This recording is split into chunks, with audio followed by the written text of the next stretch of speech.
사람에 따라서 말하는 스타일이 있습니다. 말하는 습관이 있어요. 어떤 사람은 한참 이야기를 하다가 끝에 가서 핵심을 말하는 사람이 있습니다. 이것을 미괄식이라고 하죠. 꼬리 밑자를 써서 미괄식 화법이라고 합니다. 어떤 사람은 중요한 것, 핵심부터 먼저 말하고 그 다음 부연되는 설명이나 관련된 이야기들을 나열하는 그런 스타일로 말하는 분들이 있습니다. 이걸 이제 두괄식, 머리 두자를 써서 두괄식이라고 말합니다. 개인만 그런 것이 아닙니다. 민족에 따라서도 말하는 스타일이 있습니다.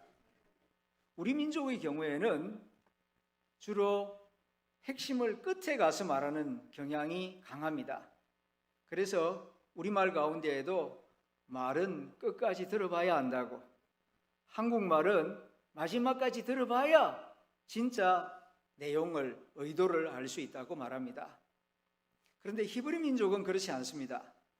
히브리 민족은 핵심이나 주제를 먼저 말하고 그 다음 다른 이야기를, 관련된 이야기를 하는 그런 습관을 가지고 있습니다.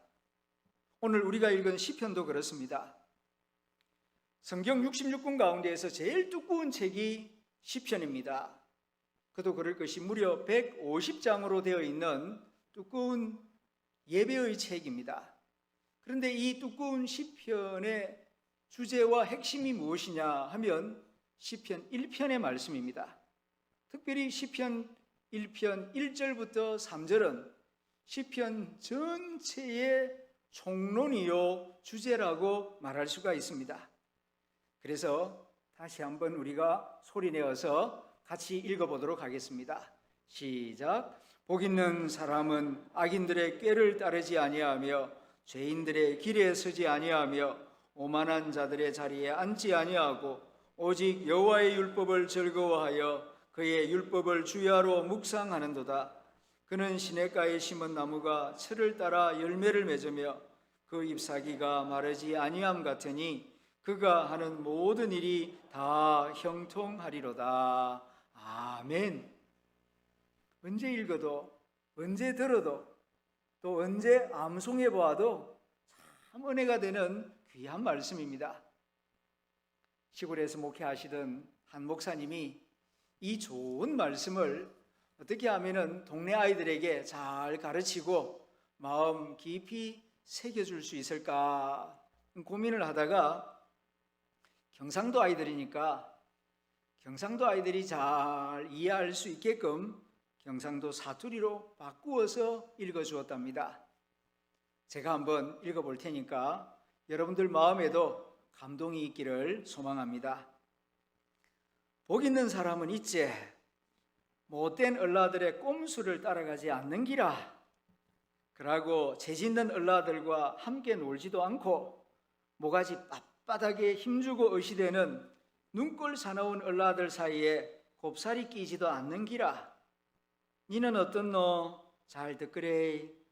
그런데 복 있는 사람은 있제 죽으나 사나 하나님의 말씀을 억수로 좋아하며 밤잠도 안 자고 그 말씀을 자꾸 생각하는 사람이 아닌게배. 그 사람은 또랑가에 심어놓은 낭구가 사시사철 먹음직스러운 열매를 맺고 그 이파리가 시푸른 것 같이 그 하는 일들이 모두 다 억수로 잘 되는 기라. 알았제? 알았제라고 물으면 여러분은 어린아이와 같이 알았심도 이렇게 응답하셔야 더 좋지 않겠습니까? 알았습니까? 감사합니다. 참 귀한 말씀입니다. 우리가 이 말씀을 들으면서 벌써 느꼈을 것입니다. 복 있는 사람과 그렇지 못한 사람이 어떤 사람인가? 복 있는 사람과 그렇지 못한 사람을 갈라놓는 주요한 요인을 이 시편 1편의 말씀이 우리에게 가르쳐주고 있습니다. 요약하면 4가지입니다. 첫째는 길입니다. 걸어가는 길이 어떠냐에 따라서 복 있는 사람과 복 없는 사람으로 달라지게 됩니다. 두 번째로는 자리입니다. 어떤 자리에 가서 앉아 있느냐에 따라서 달라집니다. 세 번째로는 취미입니다. 뭘 평소에 즐기느냐. 마지막 네 번째는 위치입니다. 어디에 가 서 있느냐, 위치에 따라서 그 사람의 미래가 달라지게 된다. 자, 이 말씀을 하나하나 좀 더 자세히 묵상을 해봅니다. 첫째는 길입니다. 1절 상반절에 있는 말씀입니다. 다시 한번 같이 읽어보겠습니다. 시작. 복 있는 사람은 악인들의 꾀를 따르지 아니하며 죄인들의 길에 서지 아니하며. 이 사회는 열심을 강조합니다. 노력을 강조합니다.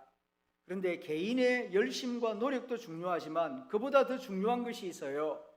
그것은 길입니다.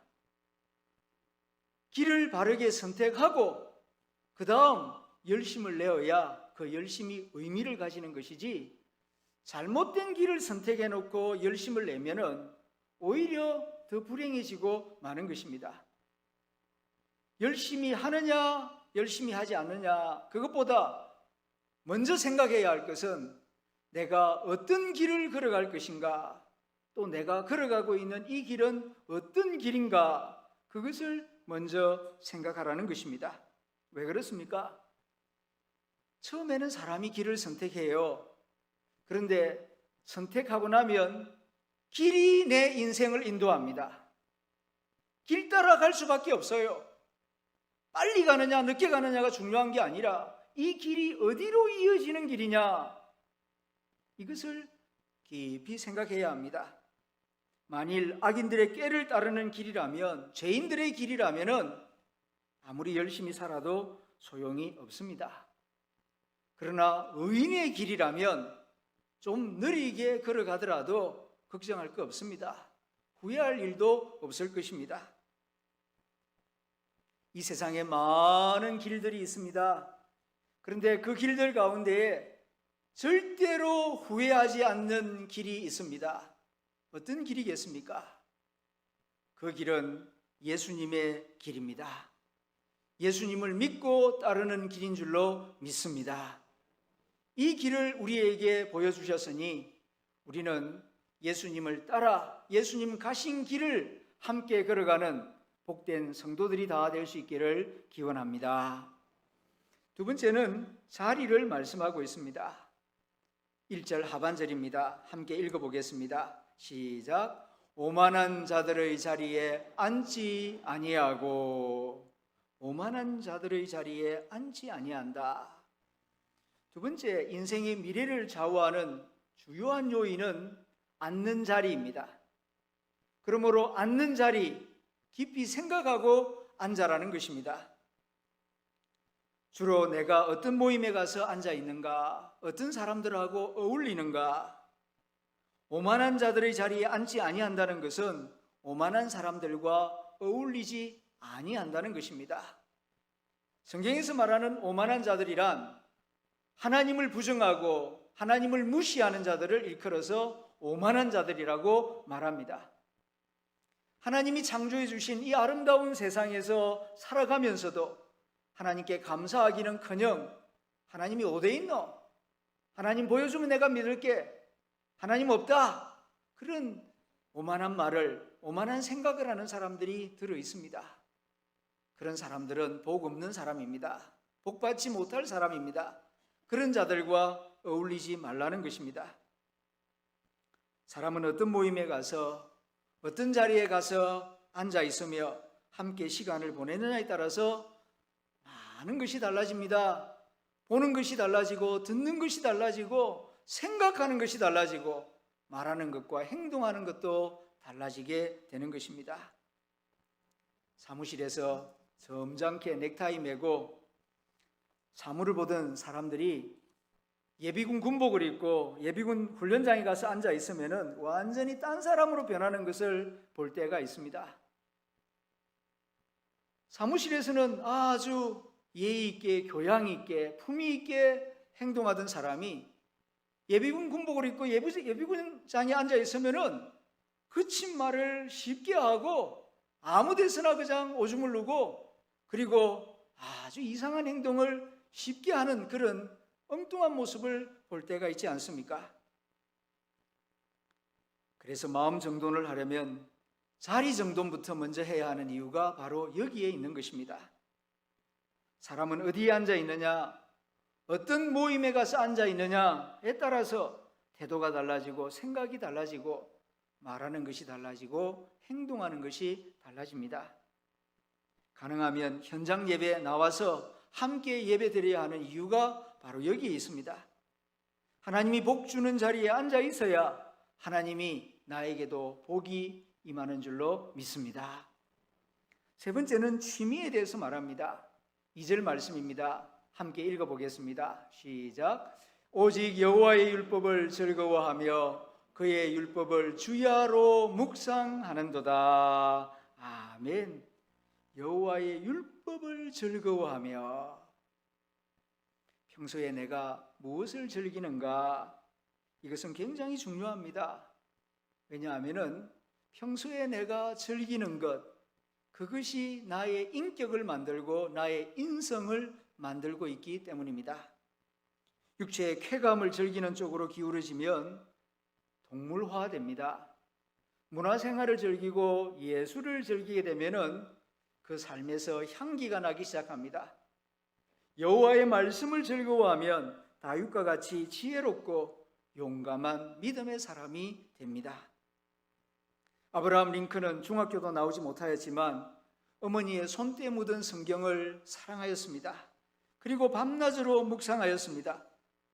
이후 그가 미국의 대통령이 되었을 때에 성경에서 배운 하나님의 지혜와 용기로 미국을 세계에서 가장 위대한 국가로 만들 수 있는 토대를 만들었습니다. 그런데 솔직히 말해서 맛집을 즐기고 영화를 즐기는 것은 쉬운 일입니다. 음악을 즐기고 운동을 즐기는 것도 어렵지 않습니다. 그런데 여호와의 말씀을 즐거워한다는 것은 그리 쉬운 일이 아닙니다. 많은 노력이 필요합니다. 왜 그렇습니까? 우리가 경험하는 바와 같이 고상한 취미, 높은 수준의 취미는 쉽게 이루어지지 않습니다. 상당한 배움과 노력과 시간이 들어가야 비로소 고상한 취미를 즐길 수 있고 누릴 수 있는 사람이 되는 것입니다. 악기를 즐기는 것도 그렇지 않습니까? 맛집에 가서 맛을 즐기는 것은 일주일이면 충분합니다. 그러나 악기 하나를 즐기고 제대로 연주하려면 적어도 몇 년 동안 연습하고 갈고 닦아야 비로소 악기 연주를 즐길 수 있는 그런 복된 사람이 되는 것입니다. 여호와의 율법을 즐거워한다는 것도 그냥 쉽게 단숨에 되지를 않습니다.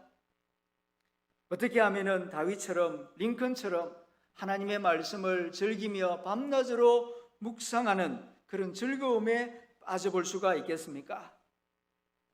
하루아침에 되지 않습니다. 우선 주보 표지에 기록된 성경 구절 하나를 일주일 내내 아침 눈 뜨자마자 읽고 잠들기 전에 소리내어 읽고 그리고 기억하고 묵상하는 시간을 가져보십시오. 처음부터 거창한 어려운 계획을 세우지 마시고 매 주일마다 설교의 핵심이 되는 성경 구절을 표지에 적어두지 않습니까? 한 주일 한 주일 한 구절 한 구절 외우고 암송하고 묵상하다 보면 1년이면 52구절을 외우게 되는 것입니다. 10년이면 500구절을 외울 수 있는 그런 풍성함을 맛볼 수가 있을 것입니다. 설탕맛과 다른 알곡의 단맛을 느끼듯이 하나님의 말씀의 맛을 느끼기 시작하면 영적인 건강이 새로워집니다. 세상을 보는 눈이 달라지고 하나님의 은혜가 곳곳에 임하고 있음을 깨닫고 느끼는 복된 사람이 될 것입니다. 이제 마지막 네 번째입니다. 위치입니다. 3절 말씀인데 같이 읽어보겠습니다. 시작. 그는 시냇가에 심은 나무가 철을 따라 열매를 맺으며 그 잎사귀가 마르지 아니함 같으니 그가 하는 모든 일이 다 형통하리로다. 아멘. 그는 시냇가에 심은 나무와 같다. 이창현이라는 작가가 있습니다. 대구 공업대학에서 가르치고 있는데요. 젊은 분입니다. 이분이 쓴 책 중에 내 마음속의 울림, 내 마음속의 울림이라고 하는 책을 냈어요. 그는 말합니다. 제일 좋은 책은 어떤 책인가? 두꺼운 책이 아니다. 작은 글씨가 빽빽하게 적혀 있는 책이 아니다. 내 마음에 울림을 주는 책이 나에게 가장 좋은 책이다. 그래서 그가 평소에 자기 마음에 울림을 주었던 좋은 글들을 이렇게 모아둔 그런 가벼운 책입니다. 그런데 제가 이 책을 읽다가 제 마음에 울림을 주는 한 구절을 발견했습니다. 그것은 고물과 보물은 위치의 문제이다. 이 한마디가 가슴 속에 확 박혔습니다. 고물과 보물, 값어치로 따지자면 하늘과 땅 차이죠. 그런데 고물과 보물의 차이는 무슨 문제라고요? 위치의 문제다. 그러면서 이어서 이런 말을 합니다. TV 브라운관이 고물상에 있으면 고물이 되고 백낙준에게 있으면 보물이 되더라. TV 브라운관, 집에서 쓰다 버린 낡은 TV 브라운관이 고물상에 있으면은 몇 푼 받지 못하는, 몇 천 원밖에 받지 못하는 고물이 되지만 아티스트, 천재 아티스트 백남준 손에 있을 때에는 보물이 되더라는 것입니다. 마이클 조던이 야구계에 있을 땐 고물이었지만 농구계에 있을 때에는 보물이 되었다. 미국 흑인 남자 마이클 제프리 조던, 그가 처음에는 야구 선수였어요. 야구할 때에는 별 볼 일 없었습니다. 그런데 농구계로 옮겨갔습니다. 그럴 때에 그는 빛이 나기 시작했습니다. 120년 세계 농구 역사 가운데 가장 탁월한 선수로 마이클 조던이라고 하는 이름을 올리게 됩니다. 고물과 보물은 위치에 따라서 달라집니다. 여러분은 어떻습니까? 여러분은 어디에 있을 때 고물이 되고 어디에 있을 때 보물이 됩니까? 인간이 어느 위치에 있느냐에 따라서 인생의 모습도 달라지고 가치도 달라지는 것입니다. 인간의 본질은 문제되지 않습니다. 왜냐하면 모든 인간은 본질적으로 죄인이기 때문입니다. 다만 죄인인 인간이 어디에 있느냐에 따라서 우리의 삶이 좌우됩니다. 우리의 몸이 육체의 정욕을 따르는 자리에 있느냐, 아니면 하나님의 말씀을 따르는 자리에 있느냐에 따라서 삶의 가치가 달라지고 삶의 미래가 달라지게 되는 것입니다. 시편은 말씀합니다. 복 있는 사람은 누구인가? 머리가 좋은 사람, 일을 열심히 하는 사람, 그런 사람을 말하는 것이 아니라 시냇가에 심기운 사람과 같은 그런 성도라고 말씀하고 있습니다. 그는 시냇가에 심은 나무가 철을 따라 열매를 맺으며 그 잎사귀가 마르지 아니함 같으니 그가 하는 모든 일이 다 형통하리로다. 이 시편 1편 3절에서 말하는 그가 어떻게 해서 풍성한 열매를 맺을 수 있게 되었는가? 다른 거 아니에요. 시냇가에 서 있었기 때문에, 시냇가에 위치해 있었기 때문에 그가 좋은 열매를 풍성하게 맺을 수 있었다 하는 말씀입니다. 똑같은 나무이지만 사막에 심기어져 있었더라면 말라 비틀어졌을 것입니다. 초라해지고 말았을 것입니다. 나무라고 하는 본질은 같지만 어디에 위치하느냐에 따라서 보물이 될 수도 있고 고물이 될 수도 있다는 말씀입니다. 그런데 시냇가가 어디일까요? 시냇가가 의미하는 바가 무엇일까요? 예수님의 십자가입니다. 예수님의 십자가가 우리 영혼의 시냇가입니다. 내 힘으로 살아가지 않고 아버지의 마음으로, 예수님의 성품으로, 성령의 능력으로 살아갈 줄 아는 사람, 주의 말씀에 뿌리를 깊게 내리고 겸손하게 살아가는 사람이 시냇가에 있는 사람입니다. 이 사람이 바로 복 있는 사람입니다. 그 다음 시냇가에 심기어지면 어떤 일이 생기는가? 철을 따라 열매를 맺으며, 철 따라 열매를 맺습니다. 가을에만 열매를 맺는 것이 아니라 봄에는 새싹이라고 하는 열매를 맺고, 여름에는 꽃이라고 하는 열매를 맺고, 그리고 가을에는 알곡이라고 하는 열매를 맺고, 겨울에는 나목이라고 하는 열매를 맺는다는 것입니다. 가을의 열매만을 위하여 봄, 여름을 견디는 것이 아닙니다.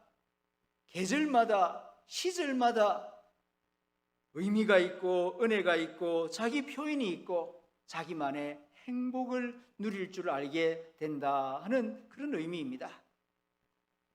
예수님을 믿고 은혜를 받으면 가난할 때는 가난한 대로 은혜가 있습니다. 또 부유할 때는 부유한 대로 기쁨이 있습니다. 예수님을 믿고 나면 건강할 때에는 건강한 대로 축복이 되고, 병들었을 때에는 병든 대로 신비로운 은혜가 임합니다. 시절을 따라 열매를 맺습니다. 언제 어느 곳에서나 하나님의 임재를 경험하는 사람은 있는 그곳에서 하나님의 말씀을 듣게 되고 삶의 의미와 기쁨과 즐거움을 맛보게 되는 것입니다. 사랑하는 성도 여러분, 신앙생활을 너무 어렵게 생각하지 마십시오. 하나님의 말씀이 들려오는 예배의 자리에 자주 나와 앉아 있는 것이 신앙생활의 핵심입니다. 이것을 잘하면 시냇가에 심겨진 나무처럼 우리도 철을 따라 좋은 열매를 맺게 될 줄로 믿습니다. 우리가 천국 가는 것도 그렇지 않습니까? 우리가 천국 갈 수 있는 것은 우리가 세상 사람보다 더 의로워서 천국 갈 수 있는 것이 아닙니다. 줄을 잘 섰기 때문입니다. 예수님 뒤에 섰기 때문에 예수님 따라서 천국 가는 것이지, 우리가 더 훌륭하고 더 의로워서 더 성실해서 천국 가는 것이 아닙니다. 천국 가는 것도, 영생의 복을 얻는 것도 알고 보면은 위치의 문제라는 것입니다. 이제 말씀을 맺습니다. 시편 1편은 시편 150편 전체의 서두요, 요약이요, 핵심이라고 할 수 있습니다. 우리 아버지 하나님은 우리가 복 있는 사람 되기를 간절히 원하십니다. 그래서 오늘 이 말씀을 주십니다. 잘 기억하십시다. 복 있는 사람과 복 없는 사람을 갈라놓는 것은 재물이나 인물이 아니라 걷는 길이요, 두 번째는 앉는 자리요, 세 번째는 평소 즐기는 취미요, 마지막은 위치라는 사실입니다.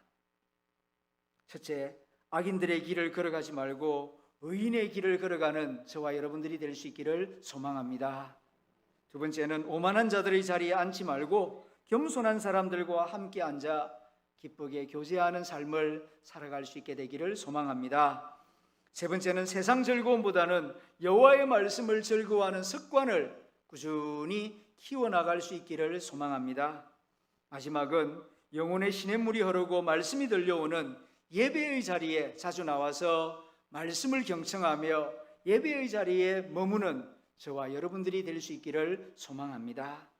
그리하면 시냇가에 심은 나무처럼 우리의 영혼도 철을 따라 성령의 열매를 맺게 될 줄로 믿습니다.